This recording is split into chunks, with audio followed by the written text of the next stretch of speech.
Quizás el imperio creyó que nuestro pueblo no haría honor a su palabra cuando en días inciertos del pasado siglo afirmamos que si incluso la URSS desaparecía, Cuba seguiría luchando.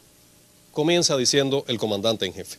La Segunda Guerra Mundial estalló cuando el 1 de septiembre de 1939 el nazifascismo invadió Polonia y cayó como un rayo sobre el pueblo heroico de la URSS, que aportó 27 millones de vidas para preservar a la humanidad de aquella brutal matanza que puso fin a la vida de más de 50 millones de personas.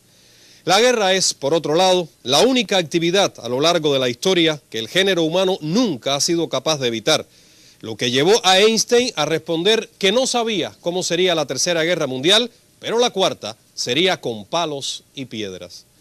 Sumados los medios disponibles por las dos más poderosas potencias, Estados Unidos y Rusia, disponen de más de 20.000 ojivas nucleares. La humanidad debiera conocer bien que 3 días después de la asunción de John F. Kennedy a la presidencia de su país, el 20 de enero de 1961, un bombardero B-52 de Estados Unidos en vuelo de rutina que transportaba 2 bombas atómicas con una capacidad destructiva 260 veces superior a la utilizada en Hiroshima, sufrió un accidente que precipitó el aparato hacia tierra. En tales casos, equipos automáticos sofisticados aplican medidas que impiden el estallido de las bombas. La primera cayó a tierra sin riesgo alguno. La segunda, de los 4 mecanismos, 3 fallaron y el cuarto, en estado crítico, apenas funcionó.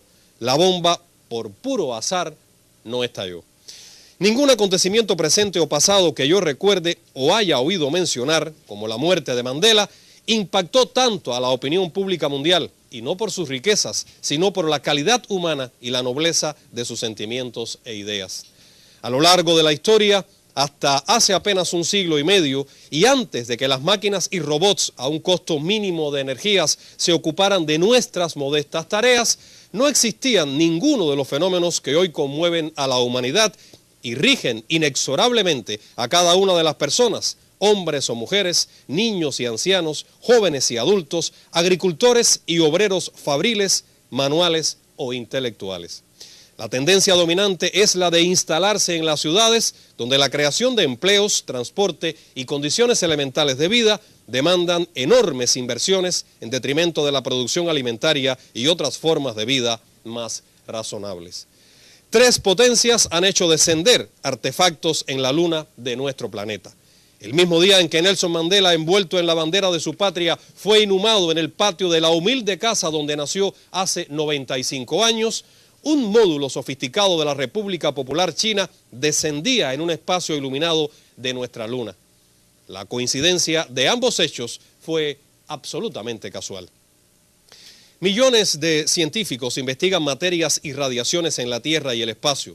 Por ello se conoce que Titán, una de las lunas de Saturno, acumuló 40 veces más petróleo que el existente en nuestro planeta cuando comenzó la explotación de este hace apenas 125 años, y al ritmo actual de consumo durará apenas un siglo más. Los fraternales sentimientos de hermandad profunda entre el pueblo cubano y la patria de Nelson Mandela nacieron de un hecho que ni siquiera ha sido mencionado y de lo cual no habíamos dicho una palabra a lo largo de muchos años. Mandela, porque era un apóstol de la paz y no deseaba lastimar a nadie. Cuba, porque jamás realizó acción alguna en busca de gloria o prestigio. Cuando la revolución triunfó en Cuba, fuimos solidarios con las colonias portuguesas en África desde los primeros años. Los movimientos de liberación en ese continente ponían en jaque al colonialismo y el imperialismo, luego de la Segunda Guerra Mundial y la liberación de la República Popular China, el país más poblado del mundo, tras el triunfo glorioso de la Revolución Socialista Rusa. Las revoluciones sociales conmovían los cimientos del viejo orden. Los pobladores del planeta en 1960 alcanzaban ya los 3.000 millones de habitantes. Parejamente creció el poder de las grandes empresas transnacionales, casi todas en manos de Estados Unidos, cuya moneda, apoyada en el monopolio del oro y la industria intacta por la lejanía de los frentes de batalla, se hizo dueña de la economía mundial. Richard Nixon derogó unilateralmente el respaldo de su moneda en oro y las empresas de su país se apoderaron de los principales recursos y materias primas del planeta que adquirieron con papeles. Hasta aquí no hay nada que no se conozca, continúa señalando el compañero Fidel. Pero ¿por qué se pretende ocultar que el régimen del apartheid, que tanto hizo sufrir al África e indignó a la inmensa mayoría de las naciones del mundo, era fruto de la Europa colonial y fue convertido en potencia nuclear por Estados Unidos e Israel? Lo cual Cuba, un país que apoyaba a las colonias portuguesas en África que luchaban por su independencia, condenó abiertamente. Nuestro pueblo, que había sido cedido por España a Estados Unidos tras la heroica lucha durante más de 30 años, nunca se resignó al régimen esclavista que le impusieron durante casi 500 años.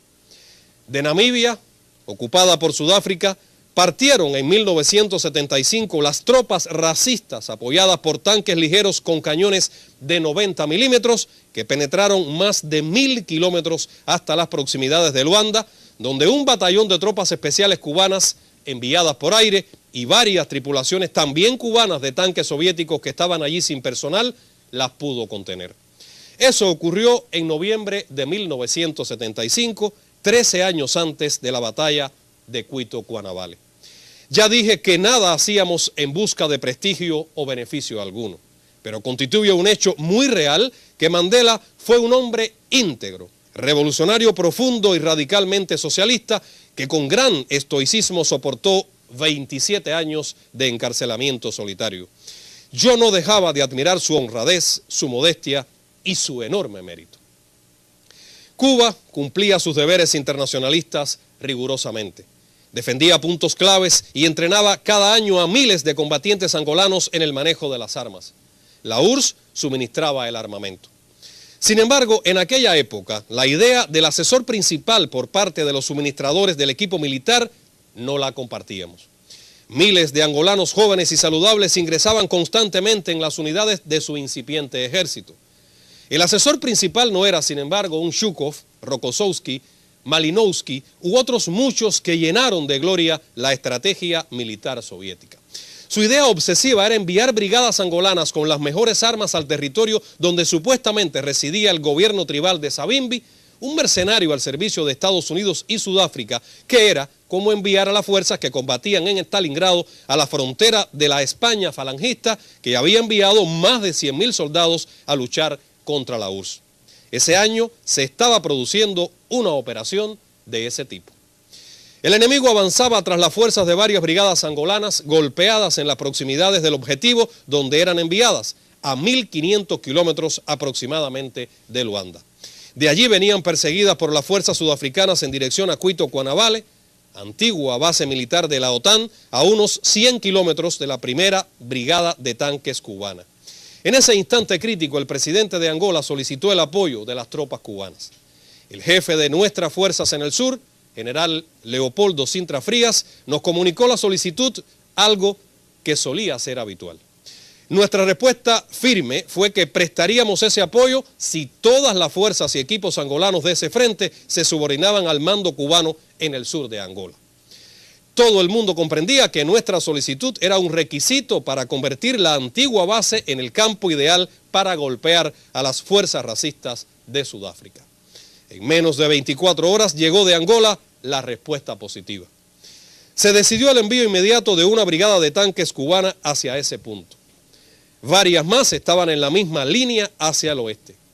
El obstáculo principal era el fango y la humedad de la tierra en época de lluvia que había que revisar metro a metro contra minas antipersonales. A Cuito fue enviado igualmente el personal para operar los tanques sin tripulación y los cañones que carecían de ellas. La base estaba separada del territorio que se ubica al este por el caudaloso y rápido río Cuito, sobre el que se sostenía un sólido puente. El ejército racista lo atacaba desesperadamente. Un avión teleguiado repleto de explosivos lograron impactarlo sobre el puente e inutilizarlo. A los tanques angolanos en retirada que podían moverse, se les cruzó por un punto más al norte. Los que no estaban en condiciones adecuadas fueron enterrados, con sus armas apuntando hacia el este. Una densa faja de minas antipersonales y antitanques convirtieron la línea en una mortal trampa al otro lado del río. Cuando las fuerzas racistas reiniciaron el avance y chocaron contra aquella muralla, todas las piezas de artillería y los tanques de las brigadas revolucionarias disparaban desde sus puntos de ubicación en la zona de Cuito. Un papel especial se reservó para los cazas MiG-23 que a velocidad cercana a los 1000 kilómetros por hora y a 100 metros de altura eran capaces de distinguir si el personal artillero era negro o blanco y disparaban incesantemente contra ellos. Cuando el enemigo desgastado e inmovilizado inició la retirada, las fuerzas revolucionarias se prepararon para los combates finales. Numerosas brigadas angolanas y cubanas se movieron a ritmo rápido y a distancia adecuada hacia el oeste, donde estaban las únicas vías amplias por donde siempre los sudafricanos iniciaban sus acciones contra Angola. El aeropuerto, sin embargo, estaba aproximadamente a 300 kilómetros de la frontera con Namibia, ocupada totalmente por el ejército del apartheid. Mientras las tropas se reorganizaban y reequipaban, se decidió con toda urgencia construir una pista de aterrizaje para los MiG-23. Nuestros pilotos estaban utilizando los equipos aéreos entregados por la URSS a Angola, cuyos pilotos no habían dispuesto del tiempo necesario para su adecuada instrucción. Varios equipos aéreos estaban descontados por bajas que a veces eran ocasionadas por nuestros propios artilleros u operadores de medios antiaéreos. Los sudafricanos ocupaban todavía una parte de la carretera principal que conduce desde el borde de la meseta angolana a Namibia. En los puentes sobre el caudaloso río Cunene, entre el sur de Angola y el norte de Namibia, comenzaron en ese lapso con el jueguito de sus disparos con cañones de 140 milímetros que le daba a sus proyectiles un alcance cercano a los 40 kilómetros.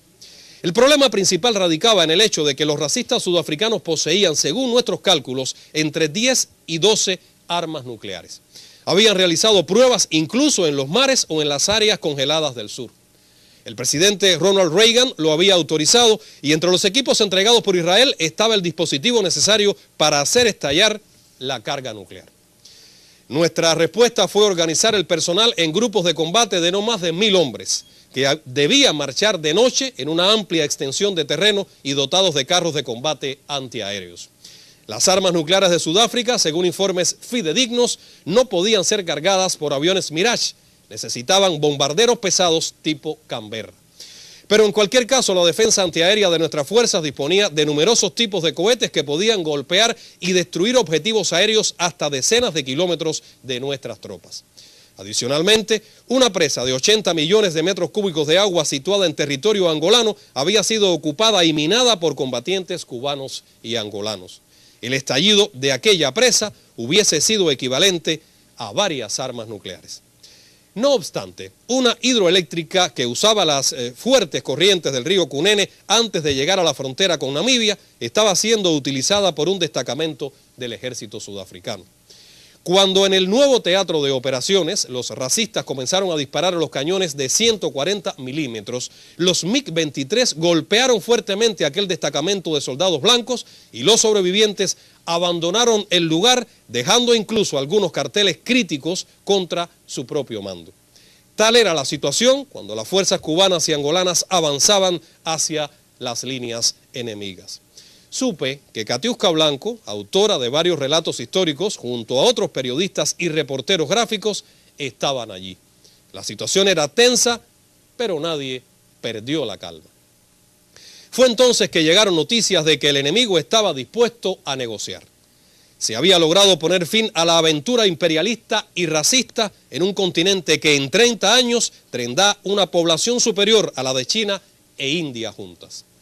El papel de la delegación de Cuba con motivo del fallecimiento de nuestro hermano y amigo Nelson Mandela será inolvidable, continúa señalando Fidel.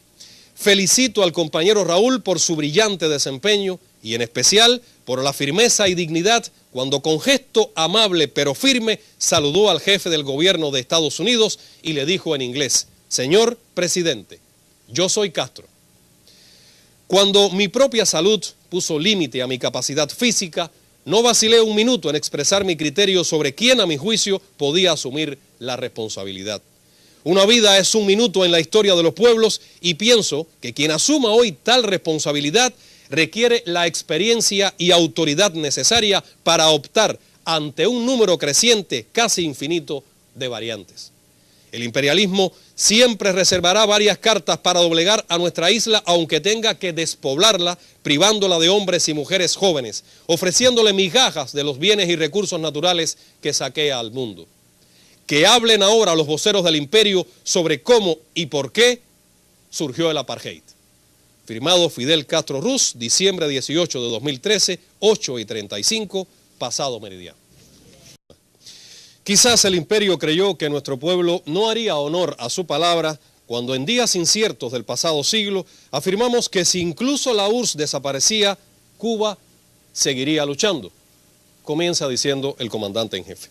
La Segunda Guerra Mundial estalló cuando el 1 de septiembre de 1939 el nazifascismo invadió Polonia y cayó como un rayo sobre el pueblo heroico de la URSS, que aportó 27 millones de vidas para preservar a la humanidad de aquella brutal matanza que puso fin a la vida de más de 50 millones de personas.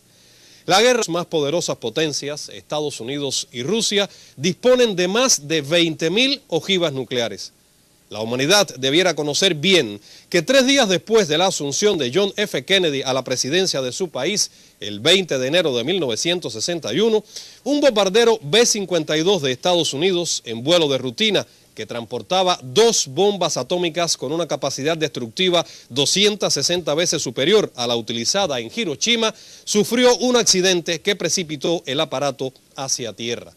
En tales casos, equipos automáticos sofisticados ahora es, por otro lado, la única actividad a lo largo de la historia que el género humano nunca ha sido capaz de evitar, lo que llevó a Einstein a responder que no sabía cómo sería la Tercera Guerra Mundial, pero la cuarta sería con palos y piedras. Sumados los medios disponibles por las dos